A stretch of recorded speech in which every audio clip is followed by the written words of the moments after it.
नमस्कार, मेरा नाम राजेश है और आप देखना शुरू कर चुके हैं द वार्ता। हम बनारस में हैं। अभी जो है इंडिया गठबंधन की नेता दोनों प्रियंका गांधी और डिम्पल यादव का रोड शो था, तो उसी बीच में हम जा रहे थे तो यहाँ पे कुछ लोग मिल गए। तो आइए इनसे जानते हैं, परिचय इनका जानेंगे और इनसे जानेंगे कि बनारस का चुनाव किस करवट जा रहा है, क्या कर रहा है, चुनाव में क्या माहौल है। और क्योंकि यहाँ पे ये लोग बीएचयू से भी जुड़े हैं, काशी हिंदू विश्वविद्यालय से, तो जो एक धरती है विद्वानों की, तो पूरे देश के चुनाव के बारे में भी हम लोग बातचीत करेंगे। तो अपना परिचय बताइए।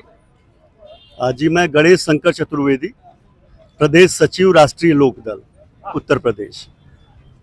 तो राष्ट्रीय लोकदल तो एनडीए के साथ है जी। तो क्या कर रहे हैं यहाँ? 400 पार का नारा आप लोगों का सफल होगा? निश्चित रूप से सफलता की तरफ बढ़ता हुआ दिख रहा है। नहीं, कहाँ से सीटें बढ़ रही हैं? सीटें और ये सारी चीजें तो जो है भविष्य की गर्त में है, तो ये नहीं कहा जा सकता। ठीक है, चुनौतियां रहती हैं जो है, लेकिन ये परिणाम तो तय करेगा भविष्य जो है। और इसमें कहीं नकारात्मक सोच के साथ हम लोग नहीं हैं। तो ऐसा क्या हुआ कि समाजवादी पार्टी से आप लोगों का गठबंधन जो है कि बड़ा दो युवाओं की जोड़ी थी और गड़बड़ हो गया एक बेर? देश बड़ा है और देश के सवाल बड़े होते हैं, तो कहीं ना कहीं जब देश का सवाल आता है तो बहुत सारी छोटी मोटी चीजें जो है वो बहुत समझौते के विषय में नहीं आती हैं।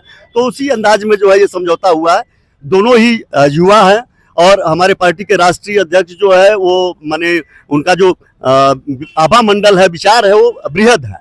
तो जब देश का सवाल होता है तो छोटे मोटे चीजें जो है और छोटे मोटे वादे जो है ये तहखाने में छुप जाते हैं। नहीं, लोग तो कह रहे हैं कि उनके दादा को भारत रत्न मिला इसलिए समझौता हो गया उनका। ऐसा नहीं है। दादा को भारत रत्न दे करके, मैं फिर भी कह रहा हूं कि ऐसा नहीं कि उनको भारत रत्न दे करके कोई बहुत बड़ा एहसान किया गया है। वो तो भारत रत्न थे और भारत रत्न दे करके किसी का बहुत बड़ा कद नहीं बढ़ जाता। ऐसा कोई किसान नहीं था, ऐसा कोई मजदूर नहीं था, ऐसा कोई मजलूम नहीं था जो कि चौधरी चरण सिंह जी के नाम से अपरिचित हो। तो ये आप बनारस में क्या देख रहे हैं? बनारस में क्या आप लोग अंतर को बढ़ा पाएंगे कि अजय राय आपको चुनौती देंगे? आज जो भीड़ थी रोड शो में प्रियंका और डिम्पल के, उससे आपको क्या लग रहा है कि आप 4,79,000 से ऊपर जाएंगे कि घटेगा अंतर? क्या अजय राय आप लोगों को चुनौती दे रहे हैं? निश्चित रूप से विपक्ष है, विपक्ष का बेहतर होना और मजबूत होना लोकतांत्रिक राजनीति को मजबूती दिलाता है, तो हम उसका स्वागत करते हैं। लेकिन इसका यह मतलब नहीं है कि जो है कहीं भी सरकार बनाने में या इस सीट को हम लूज करने जा रहे हैं, इसका ये मतलब नहीं। अरे अभी हम बात कर रहे थे तो कह रहे हैं कि योगी जी आ रहे हैं, प्रधानमंत्री इस बार कई बार दौरा कर रहे हैं बनारस में, पिछली बार तो सौंप के चले गए थे। क्या आप लोगों को डर लग रहा है क्या? प्रधानमंत्री ठीक है, भारत सरकार के प्रधानमंत्री हैं, लेकिन उसके साथ साथ काशी के सांसद भी हैं। तो बतौर सांसद भी उनका अगर यहाँ आगमन होता है तो उसको नाकामयाबी के तौर पर नहीं लिया जाना चाहिए। चलिए, हम बगल में बैठे हैं, आप अपना परिचय बताइए। मैं धर्मेंद्र सिंह, राष्ट्रीय लोकदल का प्रदेश सचिव हूँ। यही छात्र राजनीति में हम लोग साथी में गणेश जी, गणेश शंकर चतुर्वेदी या राजेंद्र जी, चौधरी राजेंद्र जी वरिष्ठ सांसद, मतलब हम वरिष्ठ हैं, वो हम लोग के छात्र राजनीति में रहे हैं जी। तो क्या लगता है, आज जो आपने भीड़ देखी ही होगी रोड शो, आप लोग यहाँ पे अड़ी इसड़ी पे रहते हैं, तो क्या लग रहा है कि क्या इंडिया के प्रत्याशी अजय राय चुनौती देंगे क्या? देखिए, लोकतंत्र की खूबसूरती, सबसे बड़ा भारत का लोकतंत्र विश्व में ये सबसे बड़ा खूबसूरती है कि आप देख रहे हैं कि मैं राष्ट्रीय लोक दल का हूं, भारतीय जनता पार्टी के साथ गठबंधन है, फिर भी हम लोग खड़े हैं, चाय पी रहे हैं और राजनीति की बात कर रहे हैं। हमने जुलूस देखा, उत्साह देखा। प्रियंका गांधी जी गई, साथ में डिम्पल यादव जी थी, उसके साथ अजय राय यहाँ के जो प्रत्याशी सांसद हैं जो प्रधानमंत्री जी के खिलाफ खड़े हुए हैं, तो देख के ठीक लगा। मैं आपसे कहना चाहूँगा कि विपक्ष यदि मजबूत नहीं तो लोकतंत्र मजबूत नहीं होता। तो ये तो विपक्ष को सोचना चाहिए कि वो क्यों मजबूत नहीं है।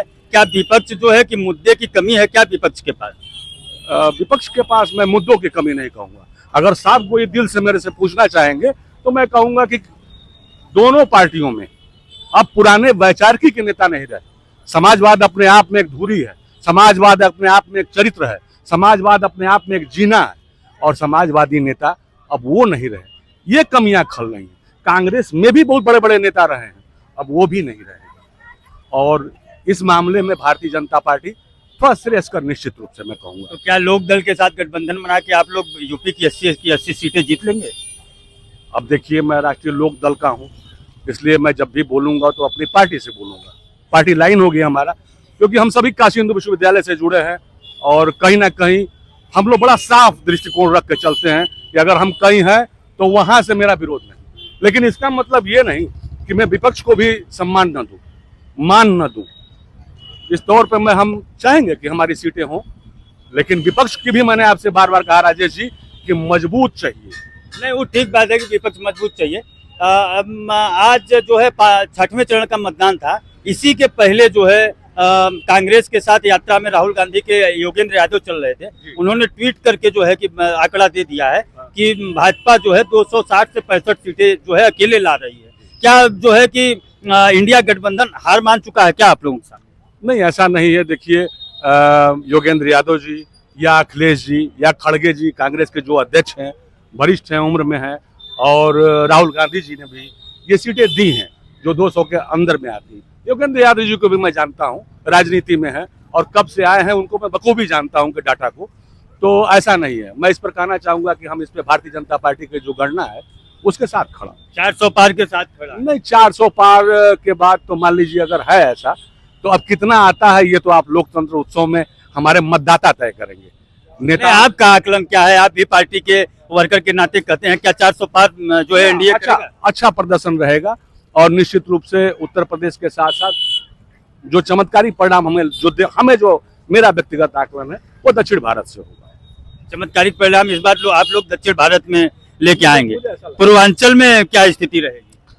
पूर्वांचल में ऐसा देखने में है कि कुछ सीटों पे निश्चित तौर पे लड़ाइयां हैं और उसको सुधारने के क्रम में ही जो आप कह रहे हैं कि वो आ रहे हैं, ये आ रहे हैं, भाजपा जनता पार्टी पूरी तरह से लगी हुई है। चलिए, अब आप से बात करते हैं। क्या परिचय बताइए अपना? चौधरी राजेंद्र। चौधरी राजेंद्र जी, क्या माहौल देख पा रहे हैं आप लोकसभा चुनाव का? अब जो है अपने अंतिम चरण में चल रहा है।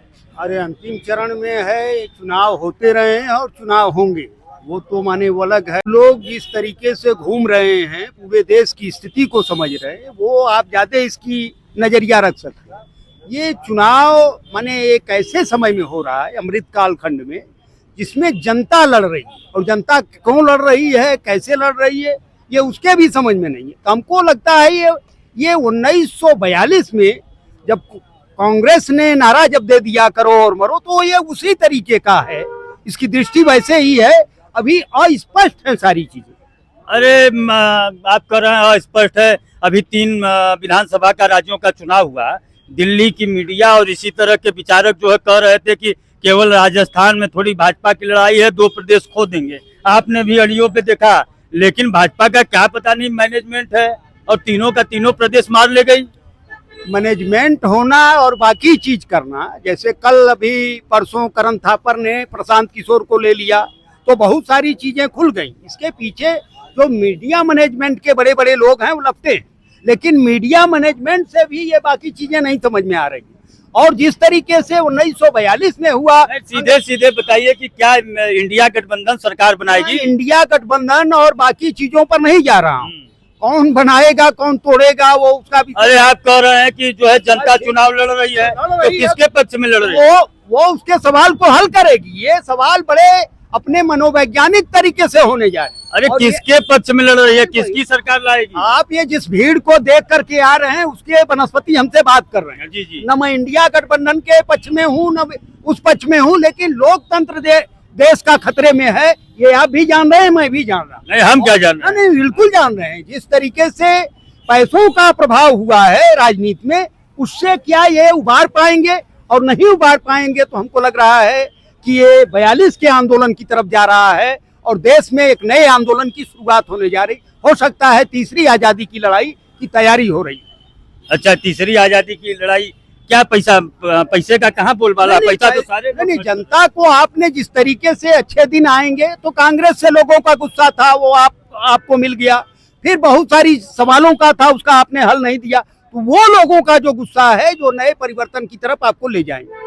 नहीं, अच्छे दिन आएंगे तो यहाँ बनारस में बढ़िया बढ़िया रोडें मिल गई, यहाँ कॉरिडोर मिल गया, लाइट बत्ती मिल गया, तो अच्छा दिन तो हाँ, कर ही रहा है। 80 करोड़ आबादी को 20 रुपया में आपने जीने को भी मजबूर कर दिया, इसे भी तो बताओ। ये तो 50 साल जो है कांग्रेस का राज था, तो ये 80 करोड़ को क्यों नहीं निकाला? इसीलिए कहा ना कि वो गुस्सा था, उस गुस्से का इजहार हुआ, तो आपसे उम्मीदें थी कि आप अच्छी चीजों को ही करेंगे, आपने उसको और कर लिया, आगे बढ़ा दिया, तो आगे का समाज कैसा भाई, बनेगा? जो डाटा है उसी से ना अनाज दिया जाएगा।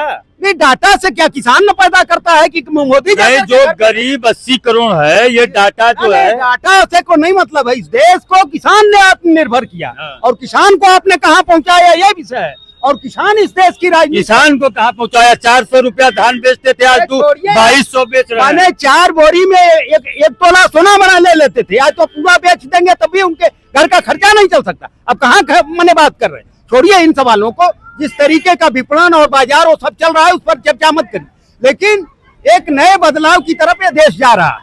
और नहीं, क्या जो है कि सैम पित्रोदा का विरासत टैक्स लगेगा क्या है? सैम पित्रोदा का वो विरासत टैक्स को भी छोड़ दीजिए, विरासत कर पहले भी लगाया जाता था, जितने राजा रजवाड़े थे वो भी कर लगाते थे, लेकिन जब गांधी ने नमक सत्याग्रह शुरू किया था तो नमक पर टैक्स एक साधारण टैक्स का सवाल था, आपने तो हर चीजों पर टैक्स लगा दिया। ये जो सामने गाड़ी खड़ी है, इसके 1000 पार्ट होंगे, उस पर टैक्स लगा दिया, फिर आएगी, फिर जनता तो इतना टैक्स दे रही है कि उसको खुद नहीं पता है, इसके बावजूद भी वो इस हालत में जी रही है। तो ये आपका विषय नहीं, तो टैक्स तो पहले भी लगता था, अब कौन सा नया टैक्स लग रहा है? टैक्स जो लगता था उसके भी एक मानक बनते थे। आप कहाँ, आपने कहा कि बहुत सारी टैक्स का एक मतलब होता था, और इतना मत लगा दीजिए कि वो साला टैक्स से मरता चला जाए।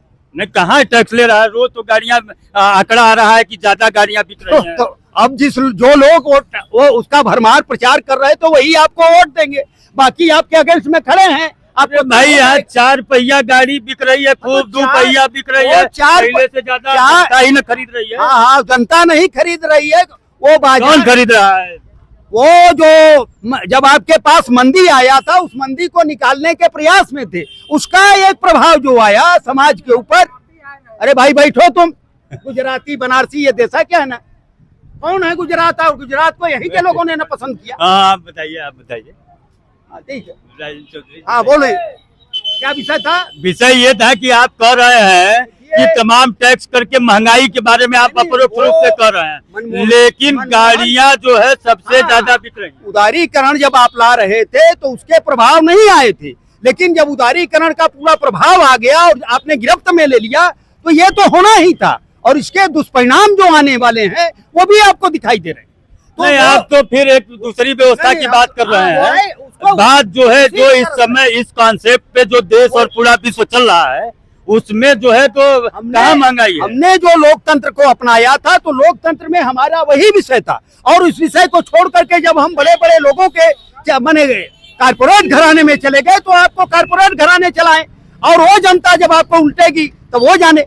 नहीं, क्या इस यही क्या देश में कारपोरेट नहीं रहना चाहिए? पूंजी का निर्माण कारपोरेट का मतलब ये नहीं कारपोरेट देश, कारपोरेट का मतलब उसके ऊपर भी नियंत्रण, वो नहीं तय करेगा देश किस, ये फिक्की और ऐसी चोम और चीजें ये नहीं देश चलाएंगे, देश का आवाम चलाएगा कि देश कैसे अब चलेगा। तो देश का आवाम तो 2 बार जो है कि पहले से ज्यादा सीट मोदी को दे के जिता ही दिया। जिताया तो उसका परिणाम झेल रहा है, इसके बाद ये भेज रहा है, बाहर भेज रहा है। कहाँ परिणाम झेल रहा है? जो है स्ट्रेटेजिस्ट प्रशांत किशोर, जो चुनाव के सबसे बड़े भारत के स्ट्रेटेजिस्ट कह रहे हैं, पिछले बार से बढ़िया परफॉर्मेंस होगा। वो कह रहे हैं बिहार में जन स्वराज यात्रा कर रहे थे, अचानक दिल्ली में जाकर के, वो तो कल उनका परसों खुल गया पूरा चरित्र, इसके बाद अब वो बोलने के लायक नहीं रह गए। मतलब विपक्ष जो है बोल दे भाजपा के पक्ष में, तो उसका चरित्र आप लोग हरण करें। जो है कि अगर जो है कोई इंडिया गठबंधन के पक्ष में बोल दे तो भाजपा वाले चरित्र हरण करें। अब यही रह गया केवल। नहीं, बिजनेस मैनेजमेंटों का जो मैनेज है और उनकी जो मीडिया है, उनके सामने एक विकट समस्या। तो आप लोगों ने मीडिया को बांट दिया, कहे वो उनकी मीडिया है और ये इनकी मीडिया है। नहीं, हम तो आपको प्रशंसा के तौर पर कहा है, कम से कम उनके साथ आप नहीं हैं, आम जन के बीच में जाकर इसका मूल्यांकन कर रहे हैं। लेकिन वो तो बैठा रहे हैं 400 से पार, 300 से पार, 200 से पार, तो ये उनका विषय है। अरे अभी तक तो प्रशांत किशोर जो है कि कांग्रेस के साथ गए थे, अपना प्रपोजल दिए थे, कहे थे कि इस प्रपोजल से कांग्रेस का रिवाइवल होगा, और आज आप कह दिए, जब वो बोल दिए एनडीए के पक्ष में, तो कह दिए कि आप मैनेज हैं। नहीं, इसके पहले जब वो चल रहे थे तो बिहार को लोगों को लग रहा था आप बिहार से एक नई धारा देश की बनाएंगे, लेकिन जब आपको यही करना था, वो मोदी की दलाली करनी थी, तो इससे बेहतर होता कि ये ना करते। तो नहीं, ममता गांधी के पक्ष में जब बंगाल में बोला था तो ममता की दलाली नहीं कर रहा था, वही कर रहा बस मतलब मोदी के पक्ष में बोल दे तो आप लोग मोदी का दलाल हो जाएगा। नहीं, मैंने ये कहा कि वो जिस तरीके के मैनेजर है, जिस तरीके के दलाल थे, वो दलाल साबित हो गए।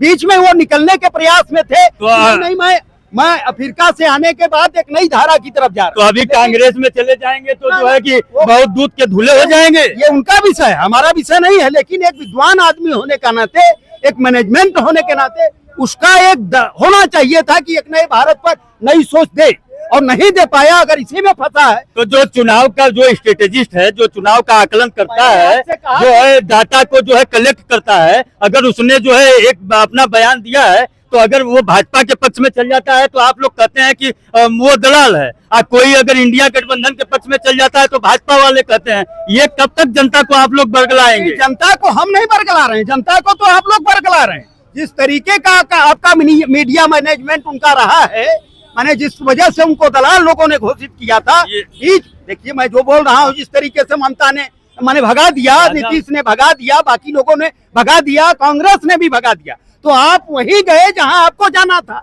और बड़े जो साफगोई थी कि हम नहीं नया एक भारत बनाने का बिहार से ले चक्कर चलेंगे, एक बार लगा था जनता के बीच में कि एक नए बिहार का सपना जिस तरीके से दिखा रहा है, उससे चलिए अब तो विपक्षी भी जो योगेंद्र यादव भी कह रहे हैं, जो है 5वें चरण के मतदान में मान लिए कि एनडीए की सरकार आ रही है, और विपक्षी जब मान लिए तो ठीक बात है। लेकिन ये बताइए कि कांग्रेस जो सरकार है, ये जो जवाहरलाल नेहरू का नारा था ना, जात पे न पात पे मोहर लगेगी हाथ पे, आई राहुल गांधी नया नारा जो है जाति जनगणना का दे रहे हैं, क्या बदल गए क्या? अब नेहरू आजादी के बाद निकले थे, और आजादी का उन लोगों ने दर्द देखा था, जिन लोगों ने, अब वो आप कंगना रनावत से चर्चा करा दीजिएगा, मोदी का मने वही कर देंगे, तो मोदी नेहरू बनने में उनकी कई खपत लग जाए। हमने मोदी नेहरू को मोदी को नेहरू नहीं बना रहा है। हमने कहा कांग्रेस, पहले सुन लीजिए, हमने कहा कि कांग्रेस का कोर सिद्धांत रहा और एक नारा भी रहा कि जात पे न पात पे मोहर लगेगी हाथ पे। आज जो है कांग्रेस के नेता राहुल गांधी, पहले सुन लीजिए पूरी बात, आज कांग्रेस के नेता राहुल गांधी जाति जनगणना की पुरजोर वकालत कर रहे हैं और कह रहे हैं कि सेक्रेटरिएट में जो है पिछड़ी जाति का प्रतिनिधित्व नहीं है। क्या इस देश को मेरिट चलाएगा कि जाति समूह चलाएगा? हमको बताइए। दो चीज हुई, मंडल कमीशन आ रहा था और उसके अगेंस्ट में उदारीकरण भी आ रहा था, और एक तरफ बाबरी मस्जिद गिर रही थी। ये तीनों का जब आप समावेश करिएगा तो भारत उस दिन टूट रहा था। ये तो किसान और इस देश के कामगारों ने भारत को बचा लिया है, और हमको लग रहा है कि आगे के भारत को बनाने में जो इनकी भूमिका होगी उसको नजरअंदाज करके कोई नहीं चल सकता आज के परिप्रेक्ष्य। नहीं, हम देखिए प्रश्न जो पूछ रहे हैं उसका जो है हमें जवाब दीजिए। क्या आज जो है जातिवादी राजनीति के ऊपर जो है कांग्रेस टिक गई है? जातिवादी राजनीति का नहीं है, देश में इंसानों की ही जाति है, उससे निकलने का मैंने प्रयास हुआ। उससे निकलने का तो बाबा साहब ने आरक्षण दिया था। अरे भीमराव अम्बेडकर बाबा साहब तो आरक्षण की व्यवस्था की है। आप जाइए संविधान की तरफ जाएंगे तो उसमें 15(4) है, 16(4) है, 340 है, 548, वो उस विषय पर मत जाइए। आप जो है विश्व के सबसे बड़े आवासीय विश्वविद्यालय के छात्र हैं, हमको एक भी बात बताइए कि जाति समूह देश को चलाएगा कि मेरिट चलाएगा? देश में योग्यता चलाएगा? देश में हमेशा योग्यता ने ही चलाया है, और जनता के योग्यता राहुल गांधी नारा दे रहे हैं कि सेक्रेटरिएट में पिछड़ी जाति का नहीं है। दूसरे जगह विषय मत ले जाइए, एक विषय पर आ रहे हैं तो एक विषय पर बात कर ली, हम उस पर भी आ जाएंगे। ये जो आवाम है, आप जिस समाज को आप शिक्षा से वंचित रख दिया और शिक्षा वो नहीं पाया, तो आप इसका मतलब उसको गुलामी में रखे थे। उसी के लिए लाया था विशेष अवसर का ना, कि अगर इनको भी अवसर मिल जाएगा। इसी तरीके से अम्बेडकर को अवसर मिला था ना, साहू स्टेट नहीं पढ़ाया होता तो क्या वो संविधान? तो ये तो हम मान ही रहे हैं, हम क्या कर रहे हैं कि नहीं ये आरक्षण के विरोधी नहीं, है। आरक्षण नहीं, नहीं, आरक्षण से आप इंपावर करेंगे ना। विशेष अवसर का सिद्धांत माने वो लाया गया कि इससे लोग आएंगे तो एक समाज में बदलाव की जो माने वो है उसको बदलेंगे। नहीं, हम इसका समर्थन करते हैं कि आप विशेष अवसर दीजिए, उनको एम्पावर करिए, लेकिन इस तरह से जनता को बरगलाएंगे कि इस जाति का सेक्रेटरी नहीं है, तो जाति समूह का सेक्रेटरी जो है आप, हम कह रहे हैं कि इनके जाति समूह का सेक्रेटरी योग्य है और आपका जाति समूह बड़ा है, उसमें योग्य नहीं है, तो योग्य बनाइए कि आप कहेंगे कि नहीं उसको ही होना ही चाहिए। जब मंडल कमीशन की रिपोर्ट आई थी उस समय जब माने डॉक्टर महीप सिंह ने लिखा था कि 8% SC/ST है और 4% बैकवर्ड है, माने 88% गायब है, तो उस समय भी बहस चली थी और इसके पहले भी चल रही थी। उसका भी निदान लोगों ने ढूंढने का प्रयास किया, लोग आए यूनिवर्सिटियों में पढ़े, गरीबी हालत में रह करके पढ़े, कुछ बन करके गए, लेकिन आज की जो विषम परिस्थिति आई है उसमें एक नया समाज गढ़ने का, एक नया समाज बनाने का, एक नया भारत बनाने का वो सपना मैंने टूटा है। उसको ये नए देश के लोग मिलकर के, नई पीढ़ी मिलकर के बनाएगी। अरे तो मोदी तो बना ही रहे हैं, कह रहे हैं नया वो 10 साल यहाँ कह रहे हैं कि दो देश के बीच से भारत का झंडा गुजरता है तो सेनाएं रुक जाती हैं। यहाँ की ताली थाली बजा करके इनको जो है गौतम अडानी के एरोप्लेन से जनता भेजेगी, वो अब जाए इस मुल्क माने यहाँ बनारस को छोड़ दे, नए भारत का निर्माण बनारस। आप लोग अडानी अंबानी उद्यमिता पे जो है केवल कुठाराघात करते हैं, अगर उद्यमिता नहीं रहेगी तो रोजगार का सृजन और आर्थिक विकास कैसे होगा? इतने देश के किसानों ने पैदा कर लिया है, वो उसी पैसे का आपके पास वो इकट्ठा हुआ है, आपने कहीं पैसा लेकर के नहीं आए, तो वो पैसा गरीब जनता का है, वो माने आपने कैसे हासिल किया है इस पर छोड़ दीजिए। उत्पादन और उपभोग हमको मत समझाइए, उत्पादन और उपभोग तो उत्पादन का मतलब है उस पर 5 पैसे की चीज को 15 पैसे में नहीं बेचेंगे, 5 पैसे की चीज को 5.5 में बेचिएगा, 6 में बेचिएगा। इन सबों ने मैंने क्राइसिस पैदा करके बेचा। अच्छा देखिए, अभी जो है कि यहाँ पे अच्छा एक विचार आया, सब बातों पे हमने प्रश्न पूछा। अगर ये वीडियो आपको अच्छी लगी तो वीडियो को शेयर करिए और चैनल पे नए हैं तो चैनल को सब्सक्राइब करिए। हम कैमरामैन आशीष के साथ राजेश, देखते रहिए द वार्ता।